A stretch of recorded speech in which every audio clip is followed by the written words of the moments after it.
Hi, my name's James Troopany and I'm just shooting a video here to introduce this week's Friday re-release from The Trooping Show. We had a bit of an issue with some licensing because on the original version of this podcast, which I did for WrestlePod and was originally only going to be audio only and not seen on YouTube,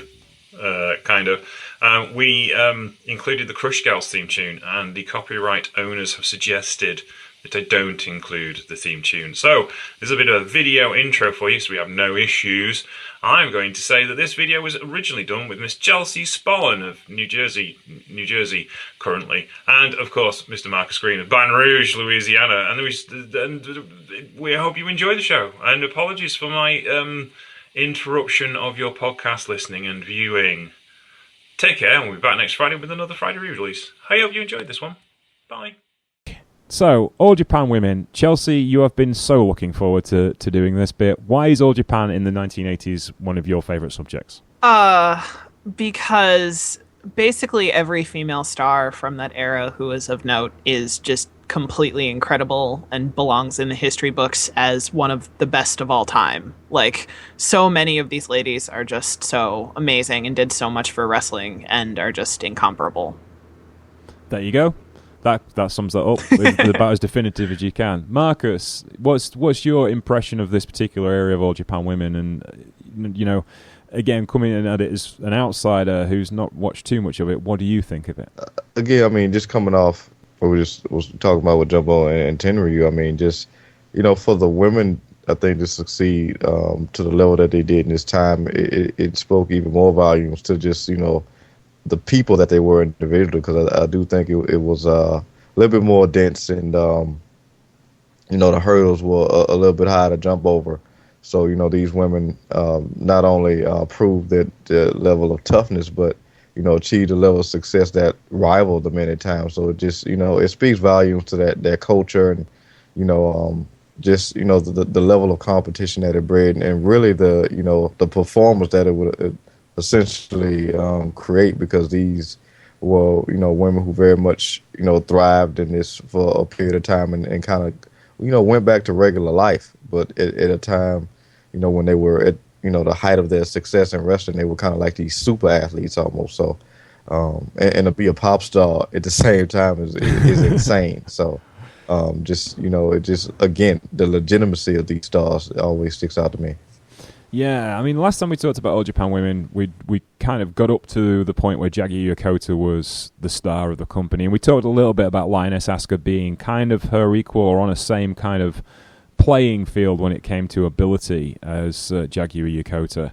Now, we're going to take a couple of steps back, because the Crush Gals, or Chigusa Nagayo and Lioness Asuka, as their ring names, not their actual real names, their individual ring names, started in 1980. Now, they came hot on the heels of the Lovely Angels, the prototypical All Japan Women tag team, you know, the beauty pair.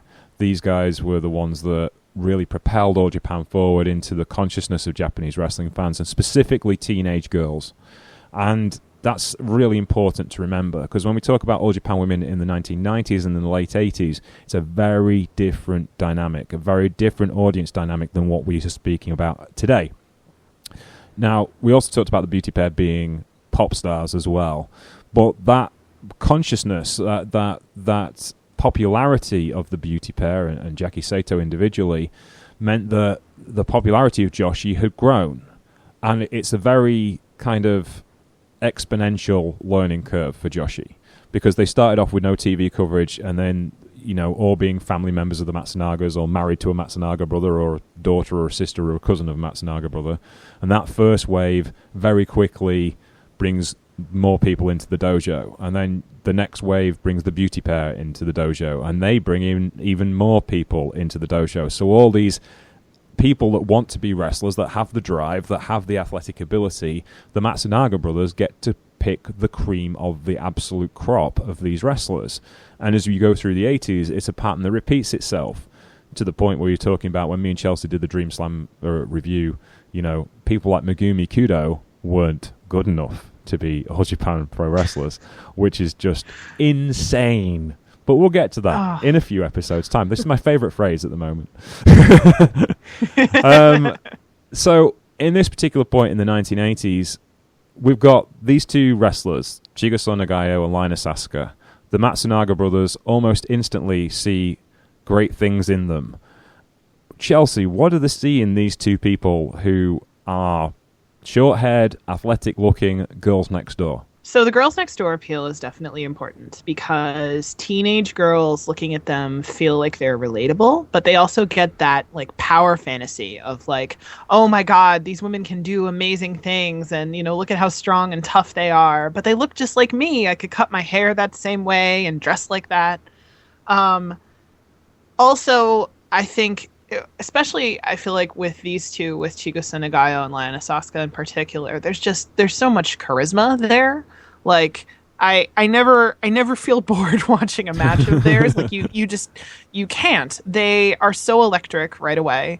I feel like Chigusa Nagayo stands out as just somebody who is really, really tough. And it's really interesting. Very early in her career, you know, they gave her sort of like these sweetheart haircuts and tried to sort of, I think, make her look as feminine as possible. And then towards like the later you get in her career, she cuts her hair really short. She cuts the sleeves off her t-shirts. Like she starts dressing more like the way the guys dressed at the time. Like she just, it just, there's no pretense about her trying to make her be as like feminine and demure as possible. You can't hold her down. She's Chigusa Nagayo. She will not be denied. And Lioness Asuka is, I'm trying to think of her defining qualities. Like she just has that, I think probably she has that magnetism in a way that maybe Chigusa stands out because of the things she does, but like Lioness Asuka is somebody who like walks in a room and people take notice of her. Like she's just, even when at the beginning of her career, when she's this little super tiny, 90-pound soaking wet Japanese girl, she's got such a presence around her at all times. Here's a thought. Do you think that's the influence of Riki Chosu? Because Lioness Asuka takes the Scorpion Deathlock as her submission finisher. And there are certain elements of Chosu that I see in Asuka. You know, that presence you're talking about, let the wrestling do the talking. You know, she just looks that magnetism that Chosu had. You know, is there a connection there, do you think? So, stylistically, I definitely agree that there's a connection there, but also I do think that some of that X factor is something that can't be taught. I think you either have some of those qualities or you don't. And I feel like part of what gives her that magnetism is her determination, which is something that they can't teach you. Like you have to really want it to in wrestling to be able to come across like that. And it's something like you see it in modern day stars all the time, or really any era. You watch some wrestlers who are perfectly technically capable and athletically capable, but they just don't have that X factor that makes them into TV stars. And Lioness Asuka, I don't think anybody had to teach her how to be captivating. Maybe Choshu had to teach her how to move the right way, and certain things about like how to interest the crowd. But I don't think anybody had to teach her how to get your attention. I think she just knew. So Marcus, you've been doing your Crush Gals homework this week. What did you think of them as in-ring workers? I thought they was, is hard hitting as any of the guys, certainly. I mean, in terms of, the in-ring work, I think speaks for itself, but definitely I'm always a big guy that paid attention, even now to, presentation and echo Chelsea's, sentiments, just that, kind of girl next door appeal with, with the short hair and, specifically with Lioness Asuka, who just, like Chelsea said, she just has this intimidating look. Like she looked like if she was in a Ninja Turtles movie, like she'd be like the boss over Shredder. Over Shredder would walk in with the leather coat and just like, I'm not to be messed with at all. So, between, presentation, to me, it's half the battle. And then when you get in the in-ring, it's just like, where did you get these women from? It's like, please, can they stay? So it's like, I just think, both of them had kind of that X factor. And when you have, two opposing forces like that can create magic going against each other, and you put them together, and it's just, it's really magic. And to have these, kind of promote them as pop stars at the same time, just overall gave them a universal appeal that just rivaled any male success during that time. So it's just kind of been real awe-inspiring to kind of watch some of these videos. Yeah, just to give you an idea of that, like that killer attitude that Lioness Asuka, just her list of finish maneuvers on Wikipedia: the K-Driller, the reverse pile driver, the maneuver that broke Masahiro Chono's neck and Steve Austin's neck, the LSD-2, the leg hook sit-out suplex slam, the LSD-3, the cutthroat leg hook sit-out suplex slam, possibly one of the best wrestling move names ever, the Tower Hacker Bomb, the backbreaker rack dropped into a sit-out power bomb. This is not stuff that, you know. This is serious wrestling stuff. This is this is a moveset that's just like insane, and it developed against some of the toughest opponents in pro wrestling history. We need to talk about them. Gokuaku Domei. Did I get the pronunciation right, Chelsea? Yeah. Yay! The Atrocious Alliance, which was led by the incomparable, the wonderful, the insane Dump Matsumoto, alongside Crane Yu, Kondo Saito, and Bull Nakano. They were the ones that were the driving force against the Crush Girls, because, you know, every Midnight Express needs its Rock and Roll Express, and every Legion of Doom needs its Demolition. And the women they're wrestling are just insane heels. You know, the tag team of Bull Nakano and Dump Matsumoto is about the scariest wrestling tag team I've ever seen, even now. You watch back to those matches from the 80s, and Dump Matsumoto literally wrestles like a woman possessed. I've never seen anyone be so angry. Oh my god, it's insane. Yeah, she's genuinely driven to hurt these people, which sounds overly dramatic, but it's true. You know, I can't. You know, we can't. Just as much as we can't really do the Crush Girls' athletic ability justice, Dump Matsumoto's heel stylings and her ability to be a monster heel are just off the page. You know, she's vicious, she's vile, she cheats at every opportunity, she has this magnetism that just makes you want to hate her.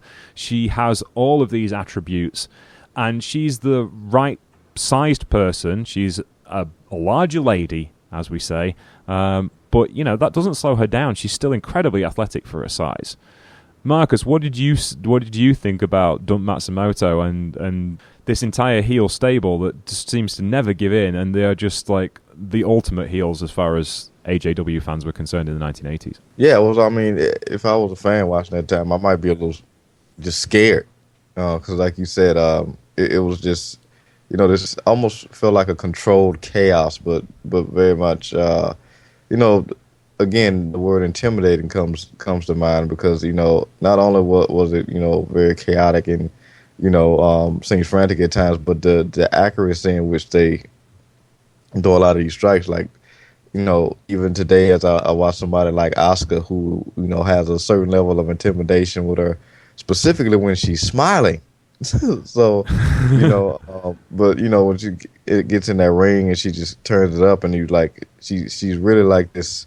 You know, to me, she's like a rainbow-haired assassin almost when she gets in that ring. And I think a lot of that, you know, just a trickle-down effect from what we got from these ladies, specifically this heel faction, who, you know, like you said, you kind of have to turn it up to a different level, specifically just, you know, not just because they're women, but, you know, you have to be to take it to a new level of hatred when you go up against, like, the Crush Girls, who just have this overwhelming swarm of success. So, you know, it's just, again, it's kind of, because I'm not as familiar, it's kind of jarring at times just because of that, but it's not any less inspiring in the least. Chelsea, what's your thoughts on Dump Matsumoto? What makes her tick, and what makes her a great heel? I love Dump Matsumoto because she scares the bejesus out of you like half the time. You're always afraid she's going to hurt somebody or kill somebody. And, you know, half the time it looks like she is killing somebody in front of you. And she's the most ostentatious wrestler I've ever seen, like, bar none. She knows exactly how to push your buttons. It just comes naturally to her. And I don't I have no idea what she's like outside of her in-ring persona. I know very, very little about her personal life partly because I don't want to. I don't know that I want anything to challenge that image that I have of her that's just so much larger than life. Like, she's spectacular as a heel because she is the antithesis of all the things that made the Crush Gals popular, but she's still on their level as a wrestler. Like, it's not just her personality that makes her great, it's also her athletic skill and her ability to execute, all these amazing things that are sort of unthinkable sometimes. But at the same time, she's she's a bigger girl at a time when that was really not considered to be, by Japanese beauty standards at the time, that wasn't considered to be favorable. She has these amazing ugly haircuts and spectacularly creepy makeup, and she just doesn't care. Like, and the fact that she doesn't care how much she offends you is part of what makes her great. Yeah, that's what I was going to say. And excuse my language, the beep machine's coming out again, but she just doesn't give a fuck. And I've never come across a wrestler that gives less of a fuck than she does. I've never come across Jake Roberts at his most heelish, still wanting to get things done within the realms of a wrestling match. Even you look at the great heels of all time, Flair bent the rules and cheated his way through, but it was always like within the realms of a wrestling match.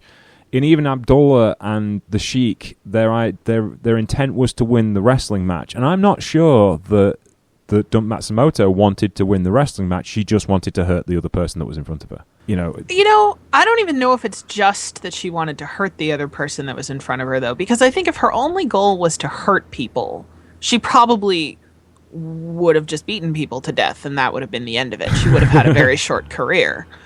And I think I have to imagine, again, I know very little about her personal life, but I have to imagine that it must have been some kind of genuine outlet for things she was actually thinking and feeling to behave that way, because it's so genuine. Even when she is doing, like a move that's technically speaking like a rest hold or doing something that protects her opponent more, it still looks so brutal because I feel like the emotion behind it is real.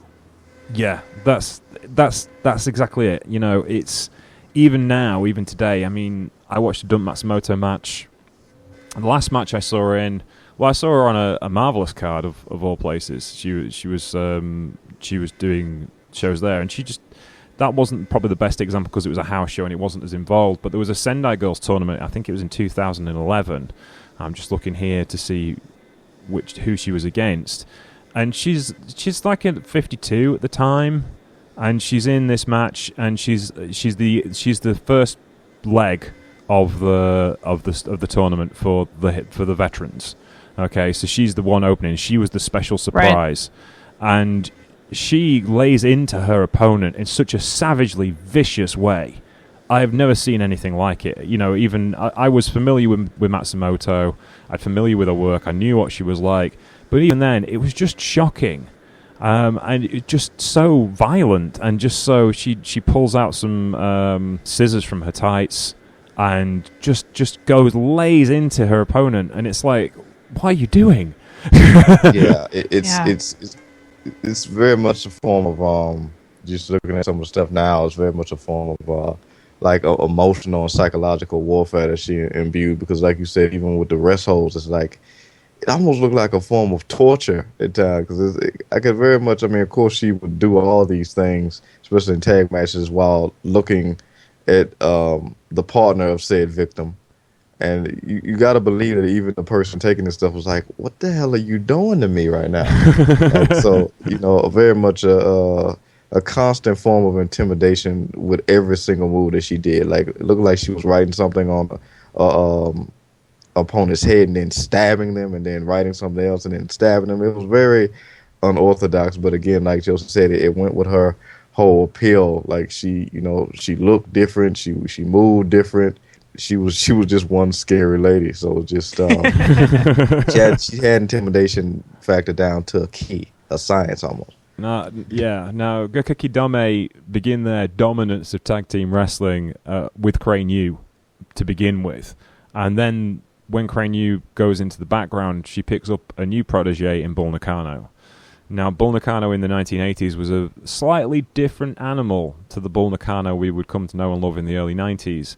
But this was a very important part of her career because she's learning from the absolute mistress of heeldom in Dump Matsumoto. And this really puts a whole spin on her career and sets her up phenomenally well to be the top draw for All Japan Women in the 1980s. I think we have to talk about Bull Nakano at this point. Bull Nakano is 16 years old, I think, in 1981 when she made a debut. I'm not sure exactly. I will just check. Debut. It says debut in 1983 on Wikipedia. Yeah, she was debuted in 1983, but it says 84 actually in the text. So, yeah. No, she won the no. She must have been 15 years old when she made a debut. My God. Yeah, she was 15 years old when she made a debut in 1983. 15 years old in one of the biggest wrestling promotions in the world when she made a debut, and she was already AJW champion at 16 in 1984. So essentially, she had a 5-year run at the top of the card in the biggest faction in All Japan Women, learning her trade to be the number one person in the company, and she was wrestling the number one and number two draws for 5 years, essentially. This is something else when you kind of like realize how good she got. But what's your thoughts on Nakano in this particular time period, Chelsea? So, I'm trying to think of how to properly distinguish her. Bull Nakano is every bit as good a heel as Dump Matsumoto. I think the thing that gets her over and sort of like distinguishes her brand a little bit more is that she's more technical, and there's something a little bit prettier about the way she wrestles, which that sounds like a contradiction to her being such a good heel, but I actually think it makes the heel work better. Yeah. Because sometimes you're scared for her opponents because she's so good. Like what was the one she used to do, the Bulls Poseidon, the back to belly pile driver. Yeah. Like, how do you watch that and not think, oh my God, somebody's gonna die?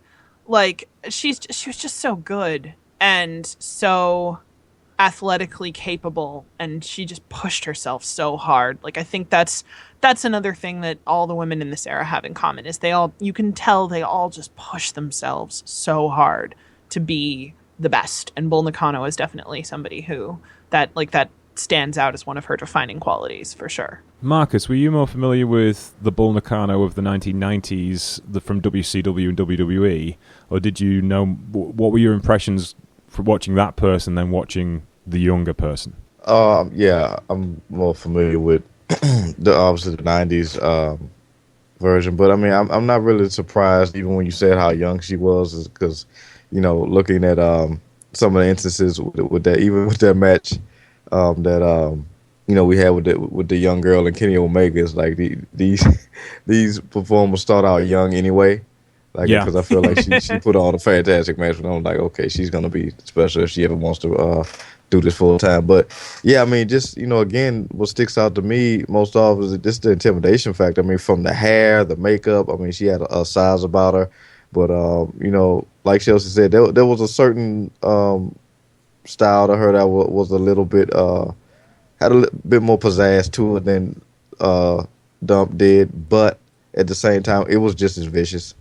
It was just as violent, and if she, if she was the same way when she was, younger, as I'm not too familiar with, it was just, it just shows that, these women, like Chelsea said, pushed each other to the limit, but at the same time that they evolved, kind of like the men did, which, all performers need to do, but at the same time, never letting off that intimidation factor, specifically with these women's, insane move sets that probably, rival if not go past the men. So yeah, it's really interesting because there's many different layers to the Crush Gals era.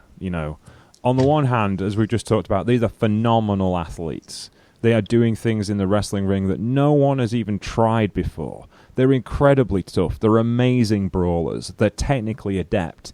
And then on top of all that, as we talked about right at the top of the show, the Crush Girls had several top 10 pop singles hits in Japan. You know, and even to this day, it's something Chigusa Nagayo is very proud of. If you watch Marvelous Shows, which is Chigusa Nagayo's own promotion that she runs now, quite often on house shows, she'll be leading the house band, and the band will play everyone's introductions. It's amazing. You know, because she's a very good singer. She's very adept at what she wants. She wants to continue singing, and she wants to continue wrestling, even though she's in her 50s, and she's the boss. And she's the biggest women's wrestling draw of all time, so I'm not going to argue with her. She clearly knows what she's doing. And yeah, it just, you know, we talked about the music, Chelsea, in the first episode. Is there anything different you want to say about the Crush Girls and their pop sensation, or at least the audience participation of that? That's interesting. I think it's really amazing that the Japanese women wrestlers who were really successful in this era were also packaged as like idols and pop stars, because I think of that as being something that not just is very uniquely Japanese, but also that wrestling has kind of lost in the modern era now. Like, wrestlers are not really able to be mainstream celebrities the same way that they were in this time period. And it's really incredible to me that the Crush Gals, which I think of as being such like I think of it as such of a niche art form, right? Because in the modern era, it is. Like, wrestling is not something that everybody is into. You know, most of us who like wrestling, we have like 2 or 3 friends outside of the internet who really like wrestling, if we're lucky, and that's it. And everybody else is just kind of like, why are you talking about this at the dinner table? And and you know, in that time, when the Crush Gals were at their peak, you could buy their pop single, you could, you know, hear it on the radio, you could put posters of them up in your room because they were for sale, you could dress like them. Like, that's just kind of mind-blowing to me that they were so big, and also possibly so influential to, you know, many of the teenage girls who bought tickets to those shows and looked up to them and aspired to be them. So many teenage girls buying tickets to those shows. They are so... Marcus, you back me up on this. What's the AJW crowd like in this time period, from what you've heard this week when you've been watching these matches? Just involved. Very much involved and invested, like Joseph said, in these women, you know, talking about, you know, these teenage girls who, I mean, a lot of times, I mean, obviously, I think a lot of these girls got kind of basically converted into wrestling fans, just because, I mean, you become such a huge fan of someone, you kind of get into everything, all aspects of their lives. So when, you know, you come to these shows because, you know, you're huge fans of these women's music and you see them in the ring, it's like, oh my God, it's like, you know, not only can they, you know, put out fantastic music, but they, you know, knocking people's blocks off. And then, you know, for a lot of people who aren't necessarily into that stuff, it just shows again, you know, like Chelsea alluded to earlier, that X factor, you know, and it's so smart of Takashi to kind of capitalize off that. Like, you know, specifically for me watching, you know, the mainstream wrestling today, a lot of these guys have to kind of succeed outside of the business in spite of, you know, what they do in the ring, because they're not really allowed, like Chelsea said, to go mainstream. And a lot of times places like WWE won't even try to capitalize off it unless it's somebody like The Rock or, you know, outside forces, because they can't, a lot of times, don't even get they alleged main stars over. But, you know, I just think in terms of the Crush Gals, I mean, one thing, the legitimacy was there in terms of the in-ring and everything they can do in the ring. It spoke for itself. But I think music is just universal anyway. So, you know, when you know, put all those elements, you know, together, I just, you know, think the crowds that they were drawing, you know, 1,000 of, you know, 4,000 fans for regular shows and everything. I just think it was just smart business. Yeah, you know, teenage girls, especially in the post-war period, have money to spend. You know, it's a smart market to sell to, because teenage girls eventually turn into women who have kids, who buy more stuff, who buy records and buy wrestling tickets, and this continuing rolling development of AJW in this time period, because the 26 rule is still in place. You've got a short window to make as much money out of these people as you can. And AJW worked that really, really well, and the actual appeal of the draw, just to give you the idea of numbers, Gokuaku Domei versus the Crush Girls as a feud was regularly getting 12.0 viewing figures for Fuji TV. That's 4 times what Raw does now. It's incredible. Yeah, it was fascinating, and the production values were absolutely top notch. It was the best looking wrestling show in the world at the time. You had double hard cam, so you could do reverse shots from either side. You had 2 people doing handheld shots.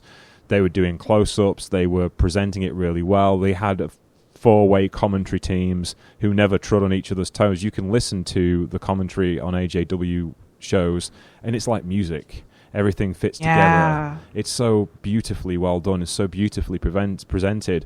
Those shows, even from the late 1970s and early 1980s, stand up so well now compared to production now. They don't have the big ring entrances, but they were doing, vignettes, and they were doing breakaway stuff. They were doing storyline projections with, I can remember Gokuaku Domei doing a training session one day to show how they were going to defeat the Crush Girls. They were doing all sorts of things. Plus, they were doing the regular Japanese promotion stuff like press conferences before shows. And, it was a really well presented, well put together show. And even the quality of the show, if you go look at an All Japan Women's show on YouTube from 1981, it looks really, really good because they had the best video cameras to shoot it with, because Sony were next door making the best video cameras in the world. Oh, I never thought about that. Yeah, everything's in the right place. They're in the right place to make the best wrestling product ever made, with the best wrestlers they could possibly find, who are willing to go that extra mile because they know they have this short window of success. We've got 10 years, and we have to make this 10 years count.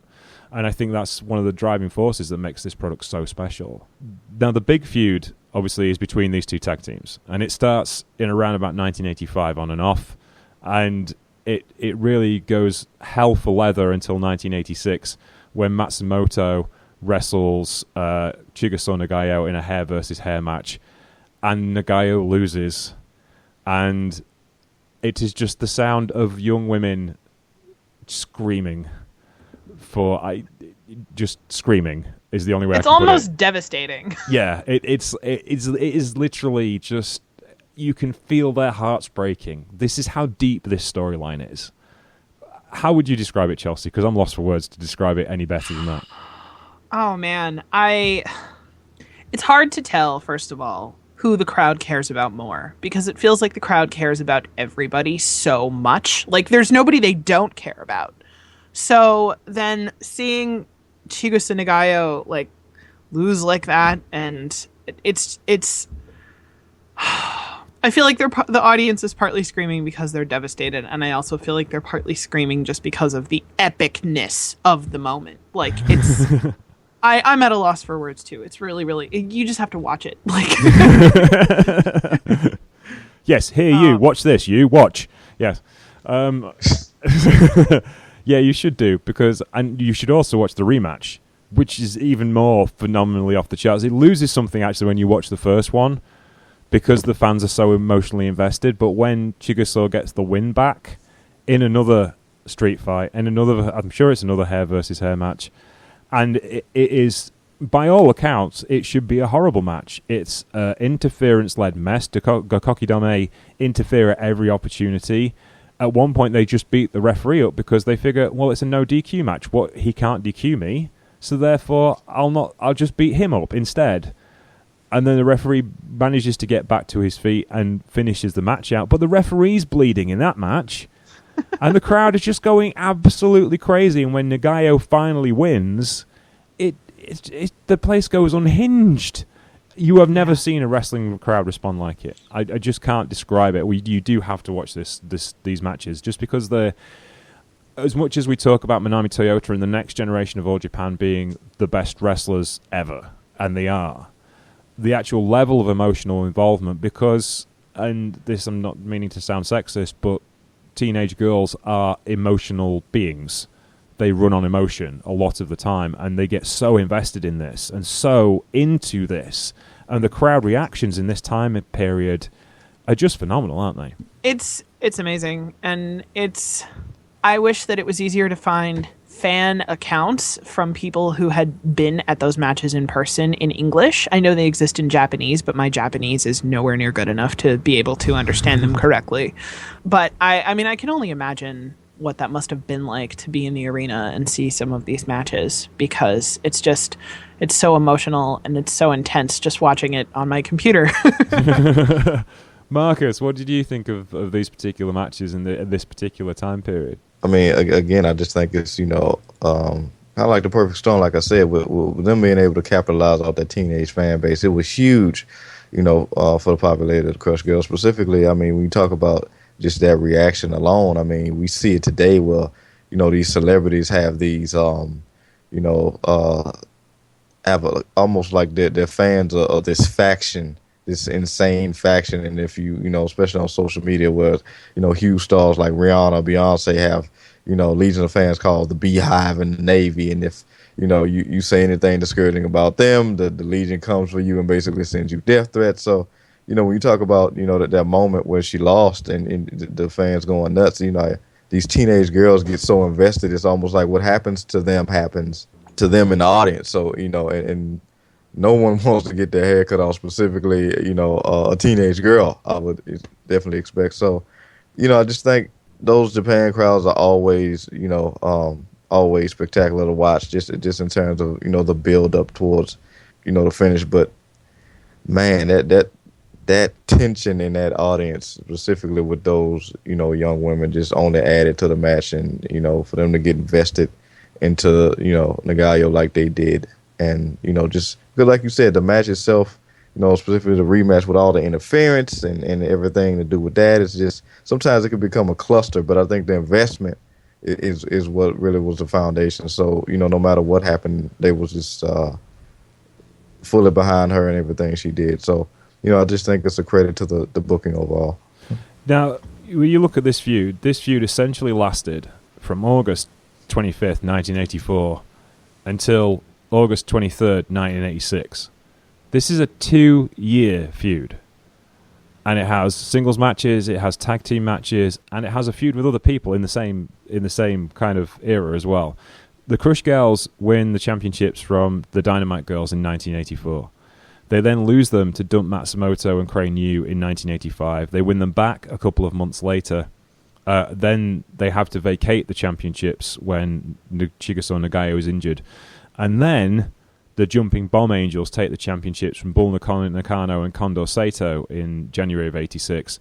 The Crush Girls win them back in March of 86.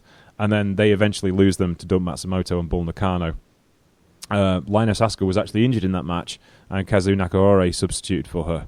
So they never actually beat the Crush Girls fair and square for the championships as Dump Matsumoto and Bull Nakano. But then again, neither Bull Nakano didn't, lose the championships either. There's an awful lot of protection and layers going on here, but I think it's about time we talked about the Jumping Bomb Angels as well, because they were incredibly important to this story. And the other thing we need to talk about in this particular time period, the Jumping Bomb Angels were kind of a swing back to the beauty pair. They were a tag team that were being sold on their good looks, but also their wrestling ability.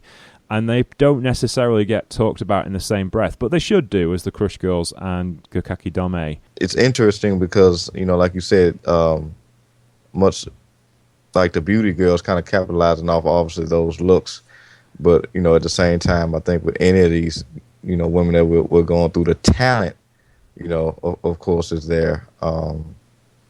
But, I mean, I wonder kind of if it was always, the idea to kind of have eventually, always that whole kind of back and forth of, the kind of girl next door versus, this more, like you said, beautiful aesthetic, because I mean that works so well, and much like what it did with the beauty pair. But I don't know how much that if they still do a lot of that today, but it will certainly create a lot of interesting tension back then. What do you think of the Jumping Bomb Angels in comparison to these two other teams, Chelsea? Am I right in thinking they're probably not as well revered when they perhaps should be? They definitely deserve more credit than I think Western fans give them. I think that part of the issue with the Jumping Bomb Angels is that they don't necessarily have the same level of chemistry as a tag team as Nagayo and Lioness Asuka. And that's not to say anything bad about them. Like, that's a really hard dynamic to aspire to. Like, you can't just make that up, you know? I think that the Jumping Bomb Angels were marketed more as, you know, super feminine girl next door model types compared to the way that the Crush Gals were marketed at that time, which is more like serious wrestlers.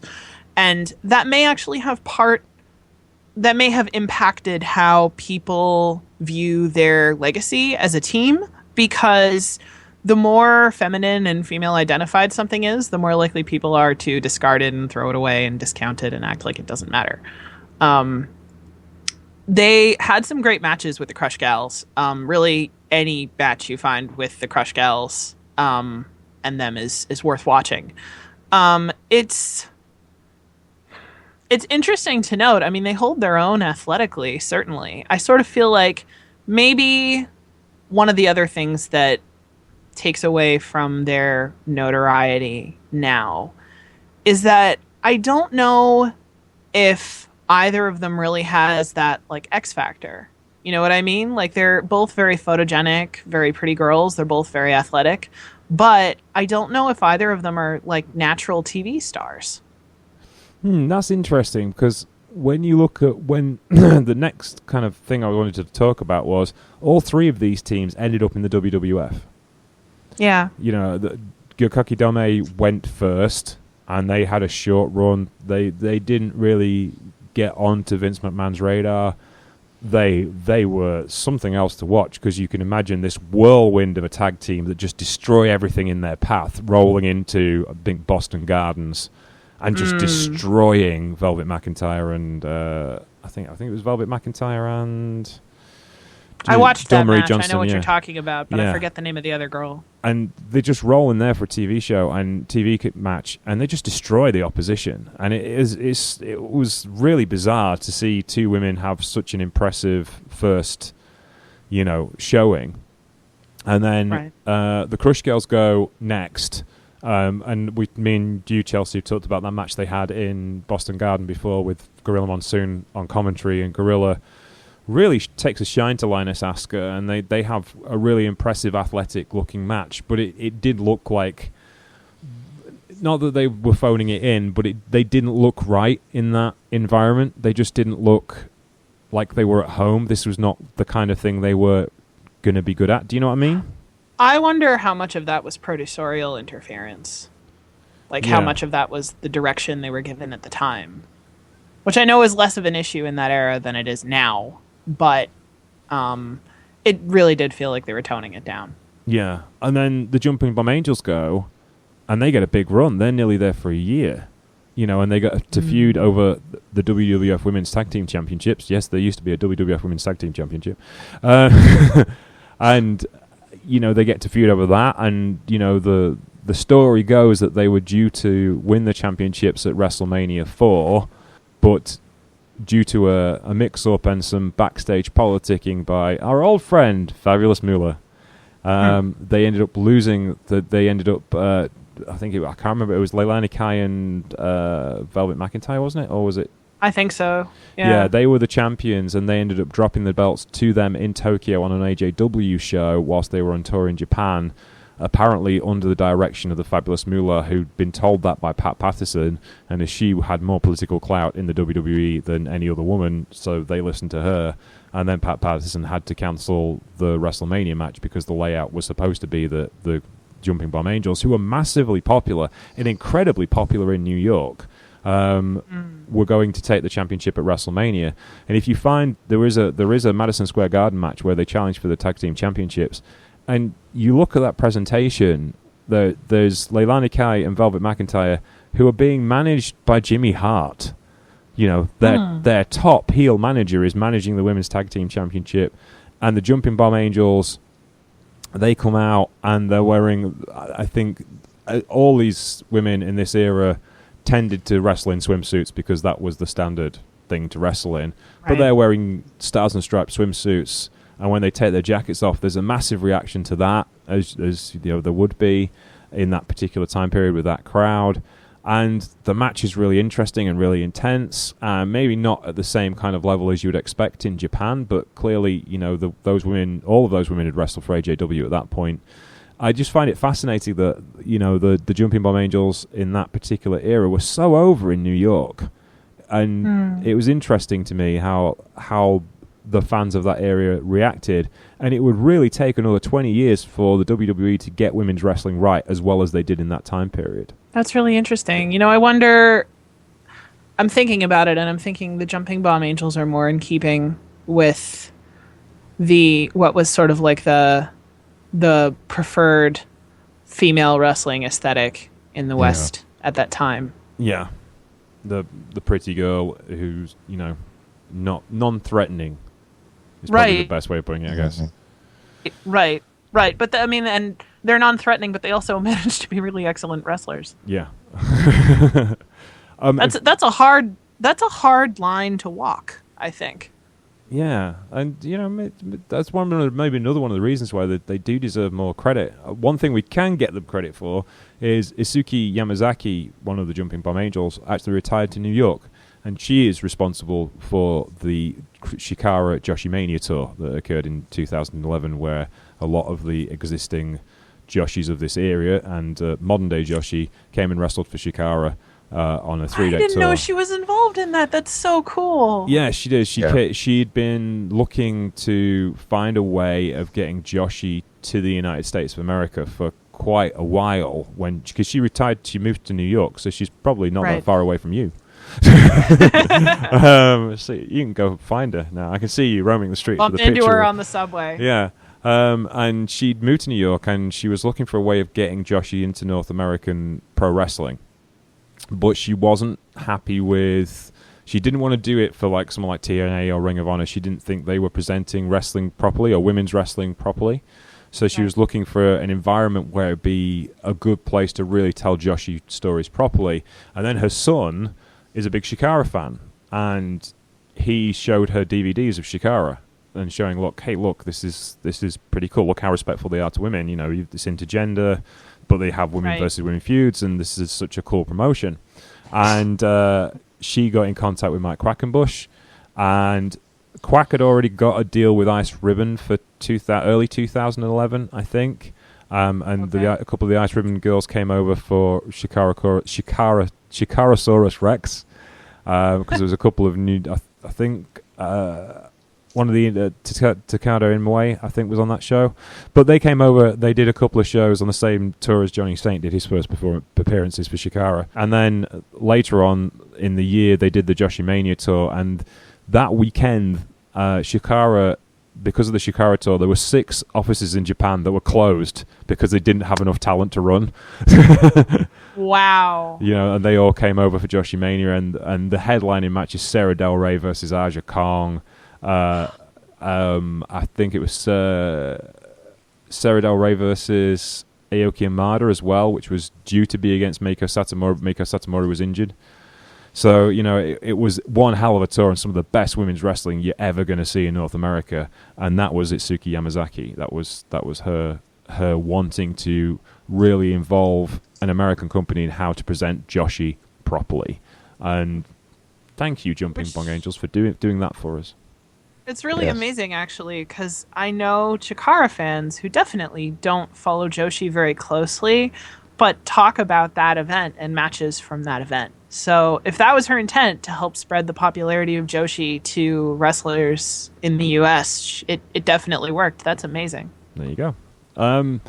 We should really kind of wrap up this Crush Girl story, because as we go through the 80s, obviously Dump Matsumoto, being that little bit older, is getting closer and closer to 26, and she eventually retires, I think in 1989. And then Bull Nakano, who's obviously a lot younger than all 4 of these, suddenly starts floating her way up the card, and we'll talk about her separately in another episode about All Japan Women in the 1990s, because she really sets the tone for the 1990s. But Chigusa Nagaya and Linus Osaka, being of a similar age, head towards their 26th birthdays at around about the same time. and they start feuding over the WWA Women's Heavyweight Championship.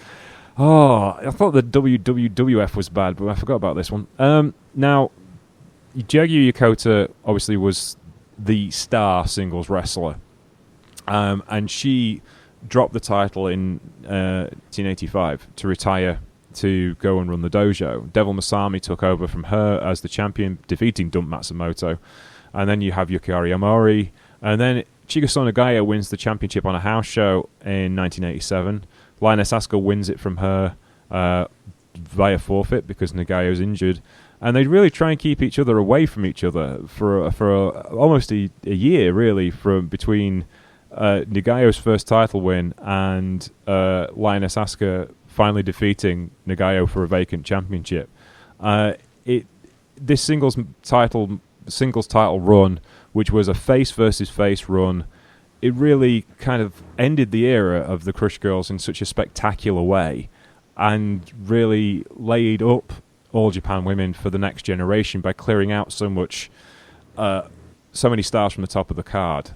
This 26 rule, is it a good thing in the long run for the talent, or is it a bad thing in the long run for the talent? Because as much as I agree it's a sexist and misogynistic sentiment, it does do the company good from a business perspective. What are your thoughts on this, Marcus? About them kind of cutting it out at 26?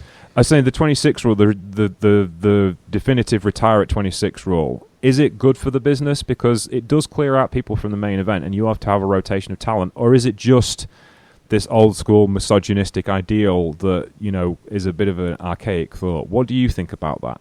I'll ask you first because I know Chelsea will have a lot to say about this. Yeah, I think it's a bit of both. While it does, you know, like you said, allow you to clear out talent, I think, you know, a lot of times you'll be cutting a lot of these stars off at the knees who have yet to kind of really hit that prime to say that you can just kind of put these women out the past at 26. I think is a little bit, like you said, misogynistic. It's misogynistic, and it's really, you know, taken away from the fans, because I think a lot of these women do have years left in the tank, and obviously, you know, they will be going off to do other things in their life. But, you know, to kind of cut it off at 26, and I know a lot of times, even today, sometimes that's viewed as old, which is absurd to me. But, you know, because I do think these women were extremely durable in every sense of the word. But yeah, I mean, you do want to create room at the card, but at the same time, you know, we have women like, you know, even today, Gail Kim, who is far past 26, but you know, looks and wrestles like she's in her 20s. It's like, yeah, exactly. I mean, it's just, you know, it's a little bit of both. I understand that you know you want to, you know, create new spots and everything, but I think you can do that, you know, without sending, you know, some of your biggest stars out so early, so soon. So, you know, I think it's a combination of both. Chelsea, what do you think of this particular paradox of All Japan Women? I think one of the reasons you're able to have the 26 rule at this time period is that people could start their careers at 15, and that's really no longer the case. It's much less likely now, even in Japan, for that to be able to happen. It is frustrating to me that there are definitely female wrestlers who didn't have an amazing comeback after they retired at 26. It may have helped some of the wrestlers, you know, not do so much damage to their bodies by, you know, overdoing it, that they were able to go on to have happy, healthy lives after the fact. But I also feel like that really denies the women their agency. Like they should have a choice.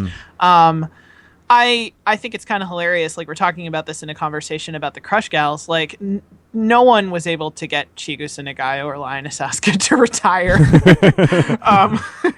They both did eventually. But, I mean, of course, Chigusa Nagayo went on to found Gaia Japan and to train a lot of really amazing wrestlers after the fact, because she definitely wasn't done yet.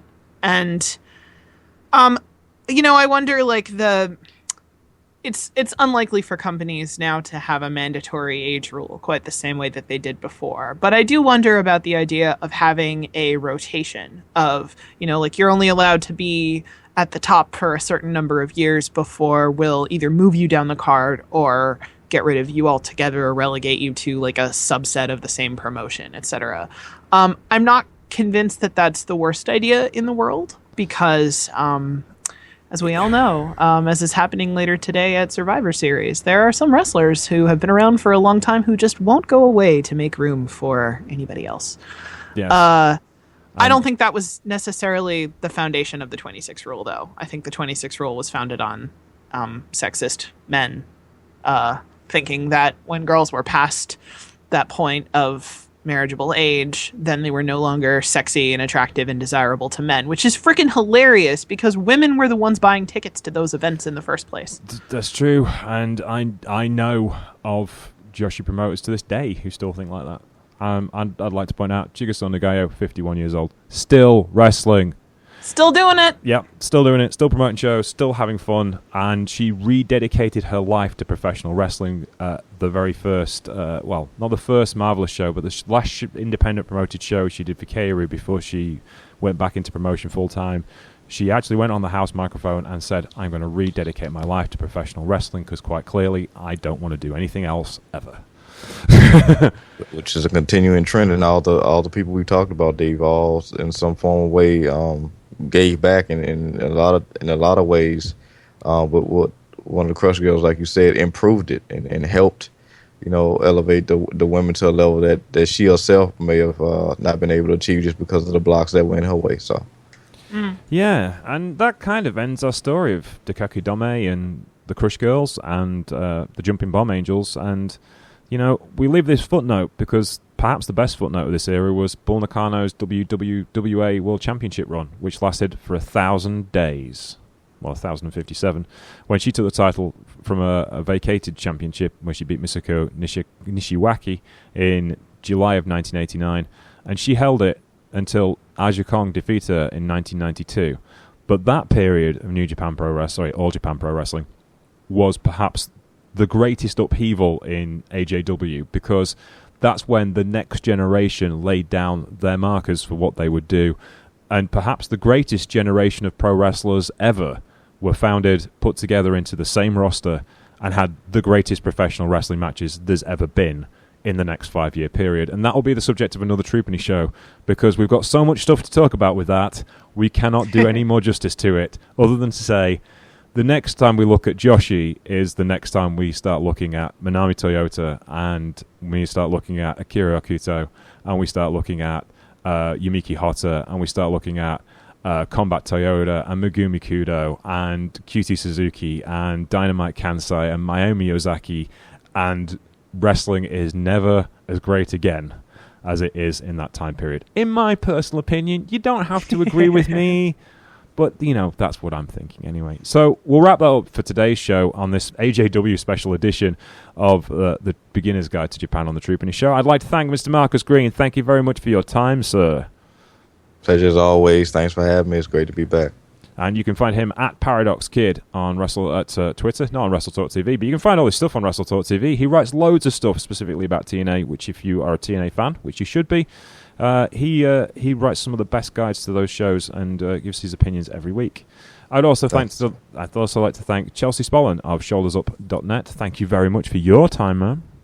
Thank you for having me. It was fun. Yeah, it's been good. For those of you who don't realize, we actually recorded 2 shows, so we've been talking now for 2 hours solid about pro wrestling, and what a better way to spend on your Sunday. So thank you very much for listening to us on the WrestleTalk TV podcast network, which you can find on iTunes, SoundCloud, and all your favorite podcast providers. We hope you've enjoyed the show. You can follow me at Sheriff Lone Star. Please do follow us. Please give us reviews on iTunes. Help our algorithms and help us get to be bigger shows, because we've had a big boost in listenership recently, so we're greatly appreciative of that. Thank you for more people listening to us. We really appreciate it. We do enjoy doing these shows, but it's nice that someone else agrees with us and listens to what we're doing. So thank you very much for your time for listening today. Take care, and we'll speak to you soon. Bye.